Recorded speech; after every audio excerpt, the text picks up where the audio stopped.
সমস্যা নাই। আমি কিছু বলছি না, আমি বলছি তুমি তোমার বাসায় যাও। বাংলাদেশের আইন কতটা জঘন্য হইলে এর মতো একটা মহিলা ধর্ষণ মামলা আমাকে দিতে পারে? 50 বছরের একটা মহিলা আমাকে ধর্ষণ মামলা দিচ্ছে। তাকে কিভাবে ধর্ষণ হয়? তোকে কিভাবে ধর্ষণ হয়?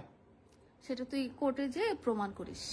কোর্ট তো তোর কি না, তোর বাপের না কোর্ট? তোর বাপ আর্মিতে, তোর ভাই আর্মিতে, তোর জামাই আর্মিতে, তোর 2টা জামাই আর্মিতে। তোর তো আইন কি না? আর আমরা তো গরিব মানুষ, আমাদের তো সময় নাই, আমাদের তো এই সমাজে কোনো ছাই নাই। আমরা তো সমাজের ময়লা আবর্জনা, আমরা এই সমাজে। আর তোরা হচ্ছিস সমাজের অনেক উচ্চমানের মানুষ, অনেক ক্ষমতাবান মানুষ, এই জন্যই নাকে দড়িটা ঘুরাইতেছিস আমাকে তুই, বুঝছিস?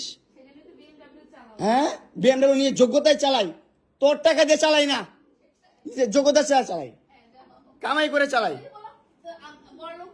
হ্যাঁ, বড়লোক হইতে পারবো না?